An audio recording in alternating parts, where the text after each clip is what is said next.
When I was 9 years old, my father started to talk to me and he said, don't worry. He said, 36 years is a long time to keep something closed. But when it finally happened, when the tomb of André the Giant was opened, the reaction wasn't what most people expected. There was no fanfare, no dramatic announcement, just a quiet, stunning reveal that sent shockwaves through everyone who heard about it. André's death at just 46 years old had already left the world speechless. But this discovery added a dimension to his story that had been completely hidden from public view. And it changes the way you see him entirely. The lonely life of a giant.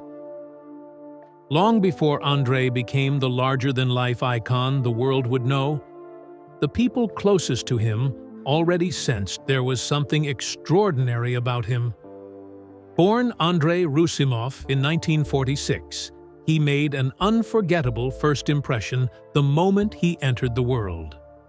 According to Sports Illustrated, his father looked at his newborn son's enormous hands and remarked that he might one day grow into a man as big as his own father. As it turned out, towering size ran in the family. While André's parents and siblings were of average height, his paternal grandfather reportedly stood an astonishing 7'8". André weighed 13 pounds at birth, and it didn't take long for the signs of gigantism to appear. By the age of 12, he had already reached 6'3". His incredible size meant he was doing physically demanding work meant for grown men before most kids had even reached their teenage years. As he got older, he discovered that his unbelievable strength could also be a source of entertainment.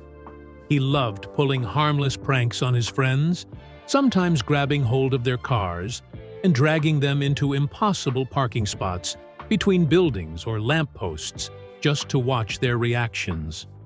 Although André was born in Coulommiers, France, his family history stretched across Europe. His mother was Polish, while his father came from Bulgaria, giving him a rich cultural background that reflected much of the continent. Before long, his life reached a major turning point. Unlike many entertainers who discover a love for performing while still in school, André had no dreams of the spotlight as a child. In fact, once he turned 14, the age when education was no longer compulsory in France, he left school behind. Instead, he went to work as a farmhand, trading classrooms for open fields and long days of hard labor. At the time, it seemed like an ordinary path, but fate had something much bigger in store. By the time he turned 18, André realized that the very thing that made him different could become his greatest opportunity. He moved to Paris and began training as a professional wrestler under promoter Robert Legat. It didn't take long for both men to recognize what they had. André's incredible size wasn't just unusual, it was unforgettable. They believed it could turn him into one of wrestling's biggest attractions. He made his debut under the name Géant Ferré, inspired by a legendary folk hero from northern France. It was only the beginning. In 1966, he faced Le Petit Prince in a historic match that became the first professional wrestling bout ever broadcast on French national television. France quickly became too small to contain his growing reputation.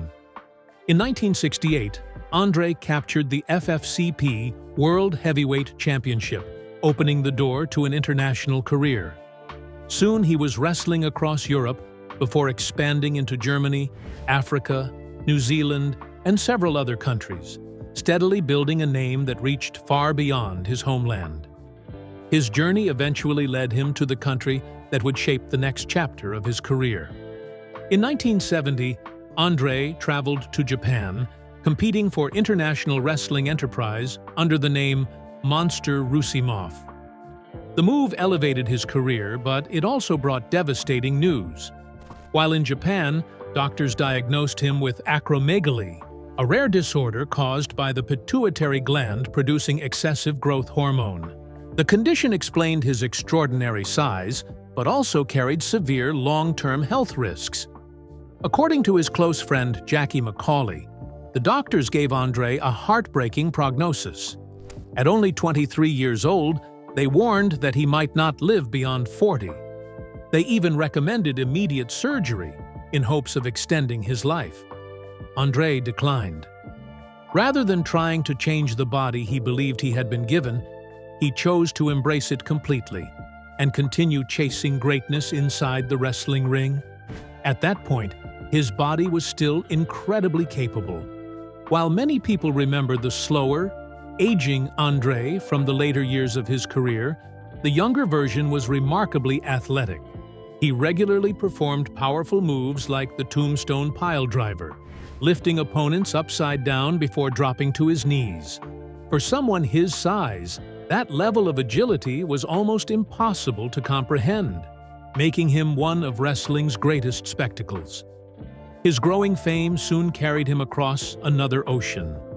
By 1971, André had already established himself as a global attraction, and North America became the next logical destination. After relocating to Montreal, he immediately began drawing enormous crowds at the Montreal Forum, proving that his popularity translated just as well overseas. But success came with a painful downside. The same appearance that made him famous also caused many people to see him as nothing more than a curiosity. That perception hurt him deeply, especially when children became frightened simply by looking at him. André once admitted that when visiting friends, their children would sometimes run away in fear, despite recognizing him as the heroic wrestler they watched on television. He understood why they reacted that way, but it still left him with a lingering sadness. Few people understood that side of André better than Mean Gene Okerlund. During one flight from Denver to Minneapolis, André invited Okerlund to sit beside him in first class.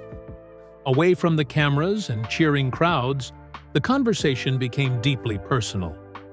André admitted that while people assumed he lived an exciting life, filled with travel and fame, they never saw the loneliness that came with it. He noticed the pointing, heard the whispers, and watched children stare at him with confusion or fear. Okerlund later recalled how emotional André became during that conversation. The giant who seemed indestructible inside the ring quietly broke down in tears, revealing a sensitive man who simply wanted to be accepted for who he was instead of being treated like an attraction. As with many stars, fame eventually began to fade. After years of selling out arenas in Montreal, the novelty of André's incredible size slowly wore off. Local audiences had seen him so many times that the excitement naturally began to decline, and attendance started falling along with his earnings. Another challenge emerged as well. Finding believable opponents became increasingly difficult. There simply weren't many wrestlers large enough to pose a convincing threat to someone of André's size. Still, even as his drawing power cooled, life outside the ring was about to bring him something far more meaningful. The secret life behind the giant. During the early 1970s, wrestling introduced André to Jean Christensen, a former model who worked in public relations for the WWF before it became today's WWE. Their relationship developed gradually, rather than through instant romance. After crossing paths at numerous wrestling events, Jean began seeing beyond André's intimidating appearance. As a tall woman herself, she especially enjoyed being able to wear high heels while still feeling small standing beside him. Although their relationship didn't last very long, it changed both of their lives forever. Jean became pregnant, surprising everyone involved. She had believed André's medical condition would prevent him from having children. André was equally shocked. At first, he refused to believe he was the father. Only after a court-ordered blood test confirmed the truth did he accept it. By the end of the decade, they welcomed their only child together, Robin Christensen Rusimov. Robin was raised in the United States by her mother, who remained involved in professional wrestling after meeting André through the business. Despite living in the same country and being one of wrestling's biggest stars, André was rarely present in his daughter's life. Robin has said she remembers seeing him only 5 times in total, with several of those meetings taking place inside courtrooms because of legal disputes between her parents. The strained relationship between André and Jean ultimately affected his relationship with Robin as well. Even so, she always knew exactly who her father was and understood the incredible career he had built. While his personal life remained complicated, his wrestling career was preparing to reach another level entirely. In 1973, André met with Worldwide Wrestling Federation founder Vincent J. McMahon, who recognized that his greatest attraction was also something that needed careful management. McMahon signed on as André's agent and developed a strategy that would redefine his career. Instead of leaving him in one territory long enough for audiences to grow accustomed to him, André constantly traveled from region to region. By keeping him moving, every appearance felt like a special event, preserving the sense of wonder that surrounded the 8th wonder of the world. Yet traveling created challenges few people could imagine. Commercial airplanes simply weren't built for someone of André's size. Flights carried him to England, Tunisia, Japan, and across Europe. But every journey became an endurance test. Even something as simple as using the restroom became nearly impossible because airplane lavatories were far too small for him to enter. Most of the time, André relied on airport restrooms before boarding and did everything he could to avoid needing one during the flight. On one especially long trip from Tokyo, however, that plan completely fell apart. Unable to wait any longer, André found himself in a desperate situation. The flight crew scrambled to come up with a solution. Wrestler Brutus Beefcake later recalled that the crew hurried André into the rear galley where meals were prepared. They suspended a large garbage bag between 2 beverage carts, closed the surrounding curtains for privacy, and created a makeshift restroom. As unbelievable as it sounds, this eventually became the standard solution whenever André faced long flights. A bucket was provided, and afterward a crew member was left with the unenviable task of emptying it into the aircraft's lavatory. Those moments perfectly illustrated what everyday life looked like for a man of his size. Sports Illustrated writer Terry Todd once compared André to Gulliver living among the tiny people of Lilliput, and the comparison fit remarkably well.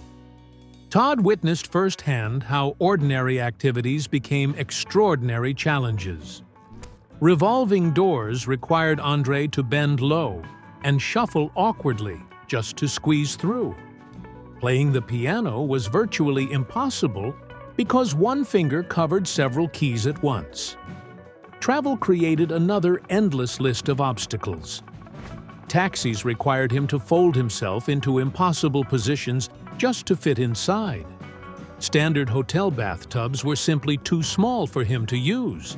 André wasn't just larger than life. He was larger than the world built around him. Eventually, André embraced the identity that perfectly matched his remarkable presence. Working alongside Vincent J. McMahon, he officially became André the Giant. Rather than trying to present him as an agile competitor, they leaned into his overwhelming physical dominance. His wrestling style became slower, heavier, and more imposing, making him appear almost impossible to knock off his feet. The WWF introduced this new version of André on March 24, 1973. He quickly defeated Frank Valois and Bull Pometti before earning an even bigger victory over Buddy Wolf at Madison Square Garden just 2 days later. Fans immediately embraced the towering newcomer. Outside the ring, another opportunity had quietly begun to grow. Years earlier, André had appeared in a French film. sparking an interest in acting. Now he had another chance to explore life in front of the camera. His American acting debut came in 1976 when he played a Sasquatch on The $6 Million Man. While the role was brief, it marked the beginning of a second career that would eventually produce one of cinema's most memorable performances.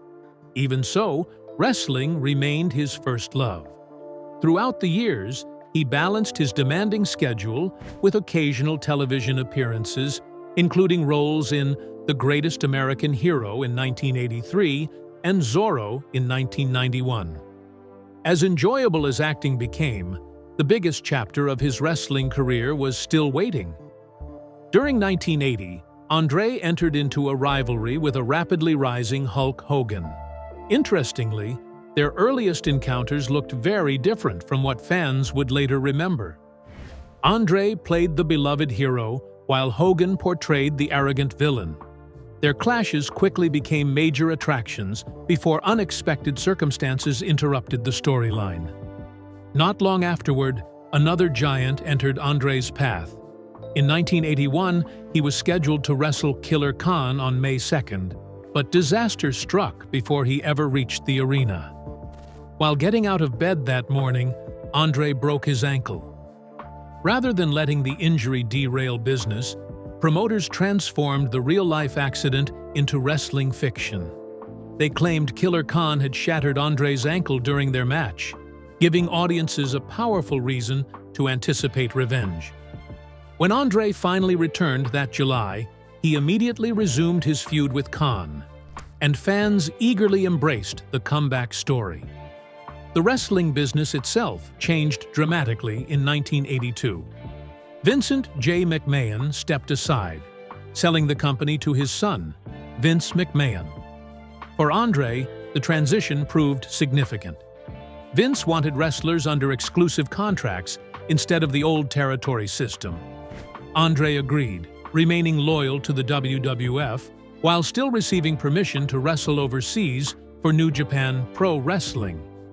Around that same time, he found an opponent who seemed perfectly matched to his size.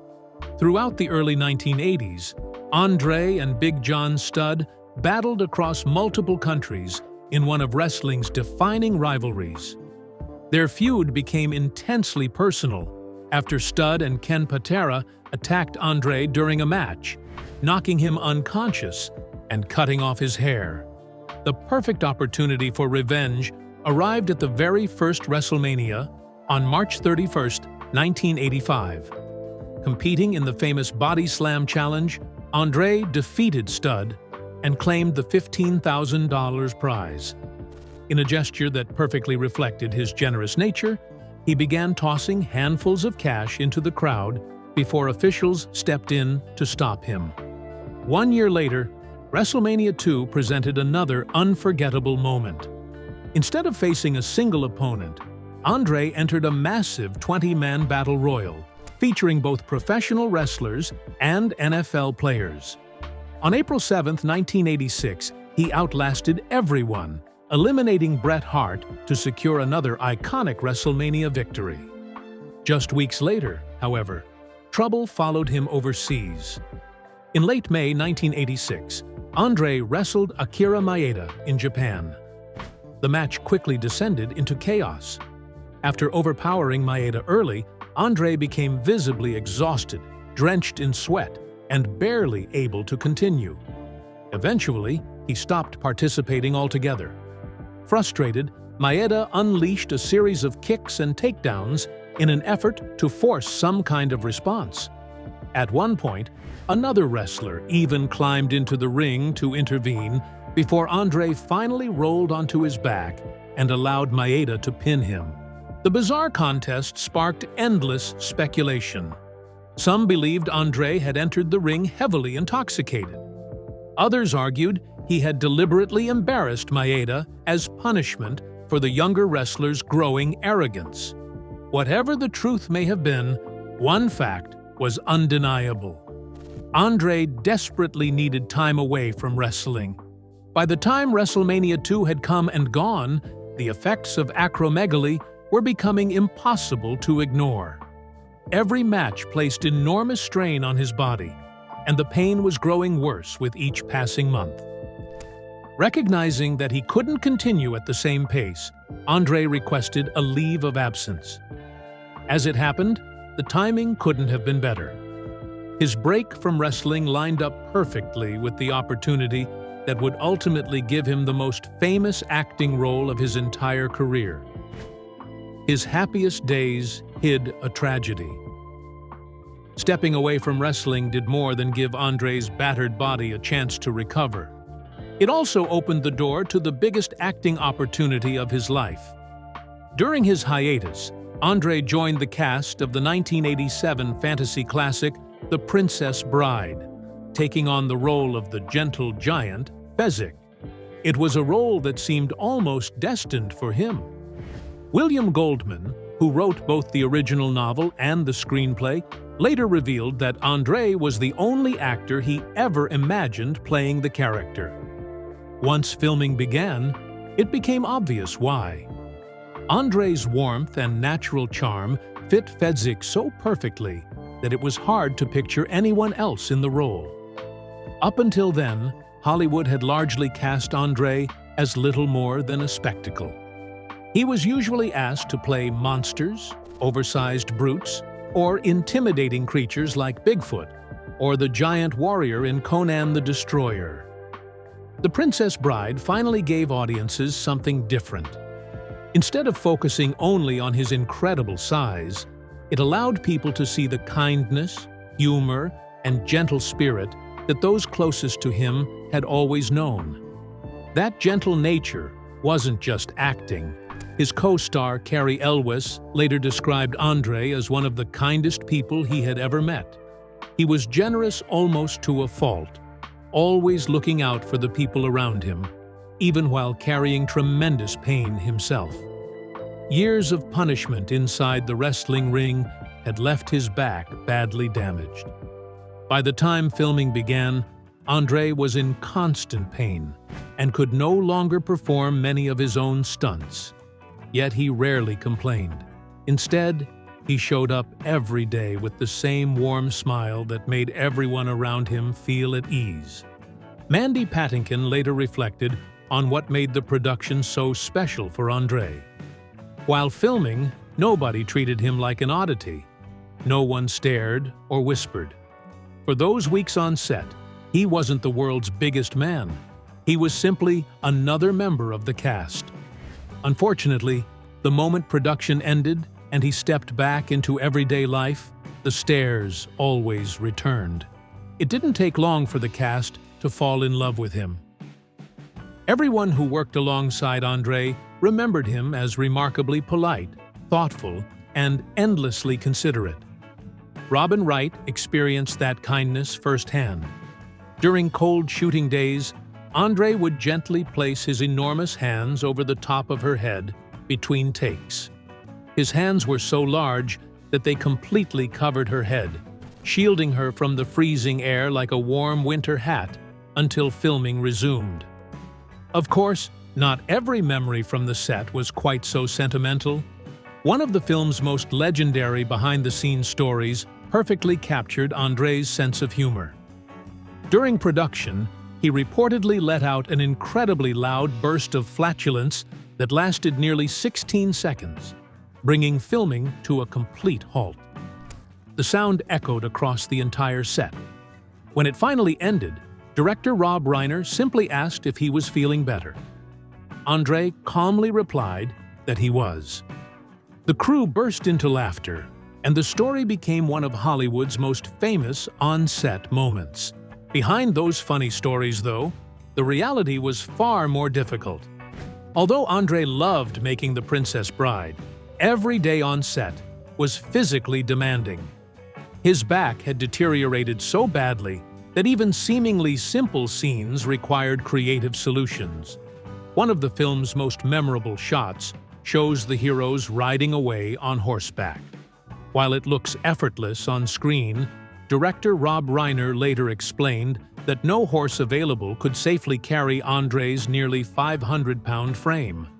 Instead, the crew used an elaborate system of cables and pulleys to create the illusion that he was riding. The same approach was used during scenes where Fezzik carried Cary Elwes or Robin Wright. André's back pain had become so severe that he could no longer safely lift them himself, forcing the production team to rely on specialized rigs instead. Watching all of this unfold gave Cary Elwes a close look at another side of André's life that few people truly understood. His legendary drinking wasn't simply about having a good time. According to Elwes, André drank because he was living with relentless pain. Surgery was already scheduled once filming wrapped, but doctors struggled to determine safe doses of pain medication because nobody had ever treated someone of André's extraordinary size. Faced with constant discomfort and few medical solutions, alcohol became the only reliable way he knew to dull the pain. Even after production ended, the friendship between André and Cary Elwes continued. One evening, the two met in Manhattan to catch up over drinks. As they moved from place to place, Elwes noticed the same man appearing everywhere they went. Convinced they were being followed, he quietly pointed it out to André. To his surprise, André wasn't concerned at all. He already knew exactly who the man was. As Elwes later explained in his memoir, the mysterious follower was actually an undercover New York police officer. Years earlier, André had accidentally fallen onto someone while waiting for his car. The incident convinced authorities that his tremendous size could unintentionally create dangerous situations in crowded public spaces. After that, whenever André spent a night out in New York, undercover officers quietly kept an eye on him to make sure everyone stayed safe. The arrangement never bothered André. In fact, throughout the evening he happily bought drinks for the very officer assigned to follow him, turning what could have been an awkward situation into another example of his generous personality.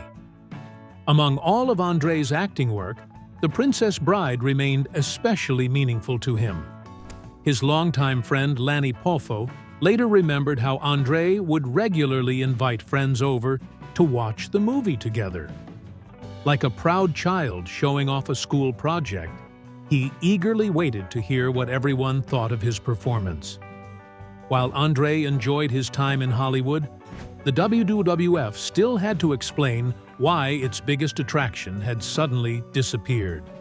The promotion folded his absence into an ongoing storyline involving Big John Studd and King Kong Bundy.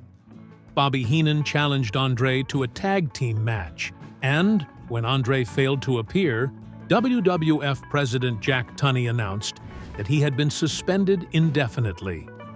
By the time filming wrapped and André was healthy enough to return, there was one small problem. His suspension was still in effect. Rather than waiting, the WWF came up with a creative solution. André returned wearing a mask under the name Giant Machine. It may have been one of wrestling's least convincing disguises. Everyone watching could clearly tell who was underneath the mask, yet the announcers enthusiastically pretended they had no idea. Fans embraced the joke, while Bobby Heenan, Big John Studd, and King Kong Bundy became increasingly frustrated. They repeatedly complained to Jack Tunney, insisting Giant Machine was really André in disguise. Tunney offered them a challenge. If they could produce undeniable proof that André was under the mask, he promised to fire him immediately. Of course, they never managed to prove it. By late 1986, André was officially reinstated, but he returned to wrestling facing a much more serious battle than any opponent inside the ring. His body had reached its limit. Doctors warned that without major back surgery, he risked losing the ability to walk altogether. Even the operation itself presented unique challenges.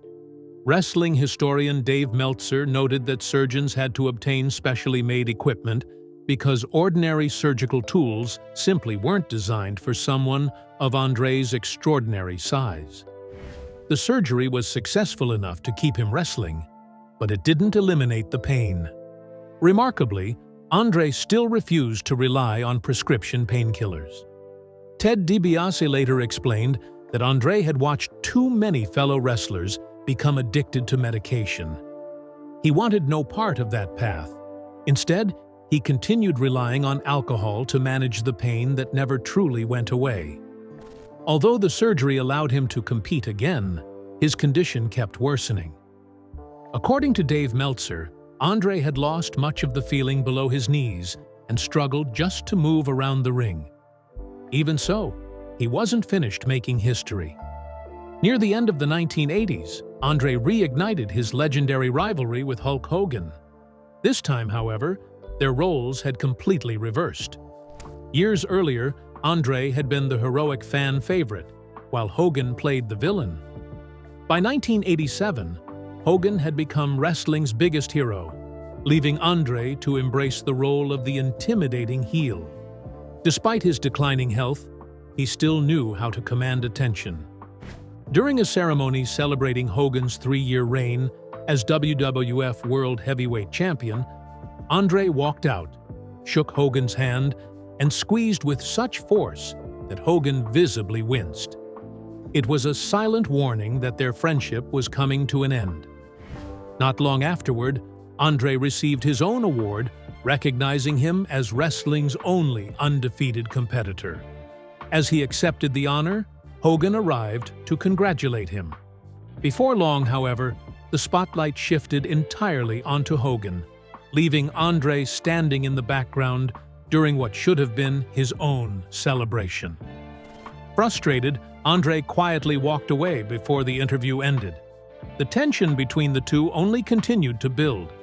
Soon afterward, André shocked wrestling fans by aligning himself with his longtime enemy, Bobby "The Brain" Heenan. During a televised interview on February 7, 1987, Heenan accused Hogan of pretending to be André's friend only because he feared him. Hogan tried to calm the situation, hoping to preserve their friendship. André had no interest in talking.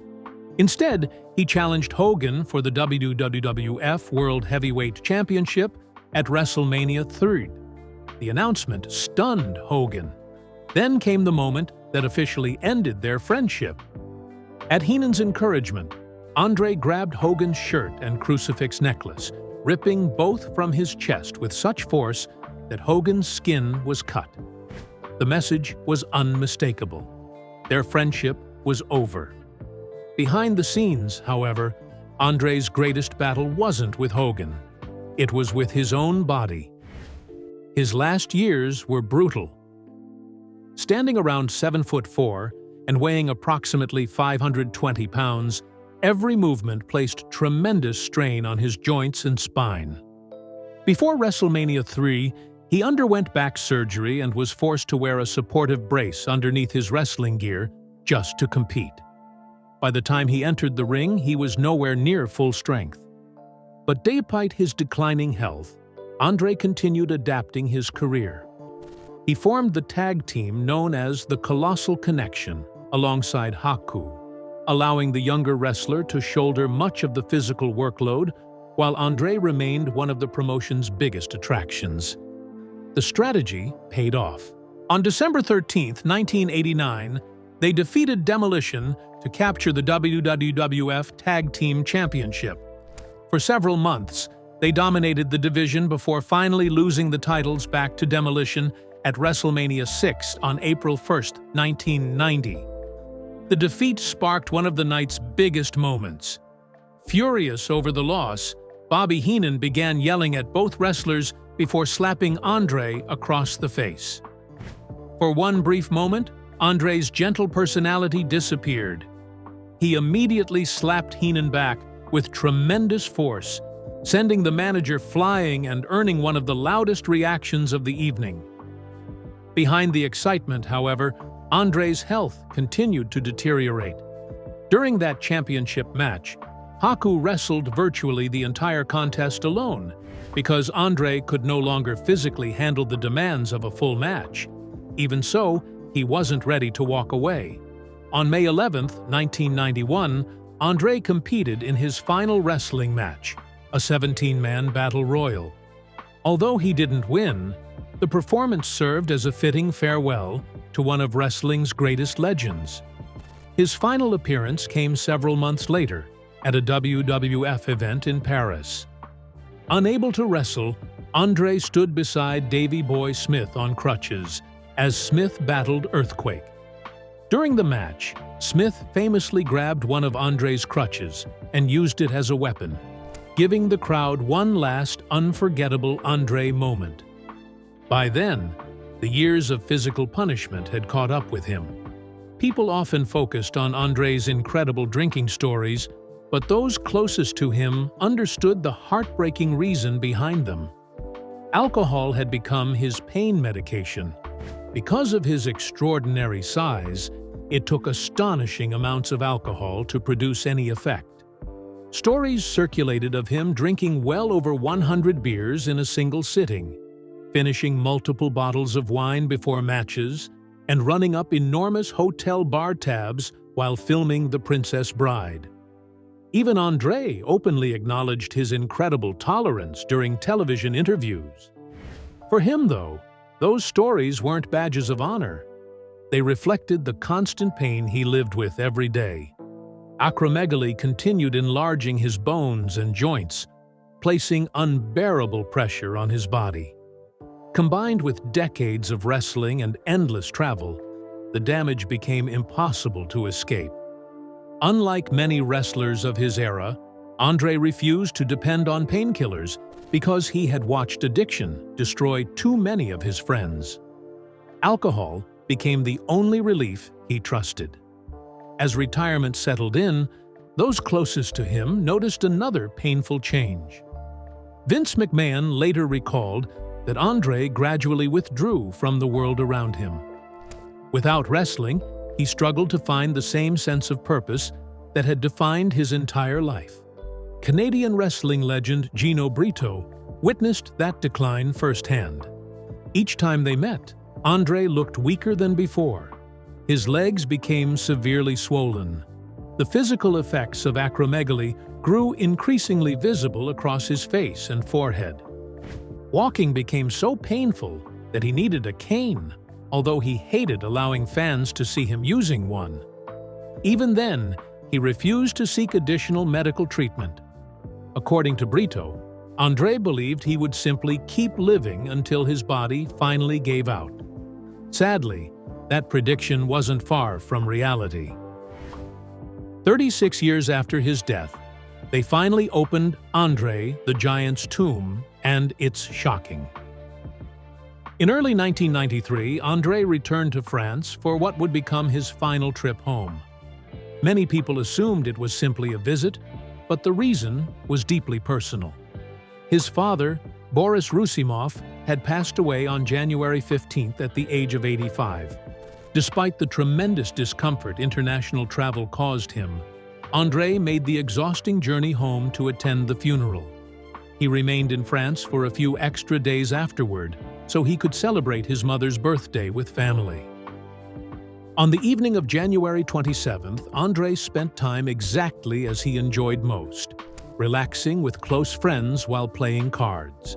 Later that night, he returned to his hotel room to sleep. Sometime during the night, he suffered a fatal heart attack. The following morning, January 28th, his chauffeur and hotel staff discovered that the eighth wonder of the world had passed away in his sleep. Even after death, André's extraordinary size created one final challenge. His will requested cremation, but local crematoriums in France simply could not accommodate his body. As a result, his remains were flown back to the United States, where his final wishes were finally honored. His ashes were scattered across his beloved ranch in North Carolina. André the Giant was only 46 years old when he passed away. His life ended far too soon, but his legacy never did. Long after the final bell rang, the gentle giant continued to stand as one of the most unforgettable figures, not only in professional wrestling, but in entertainment history itself.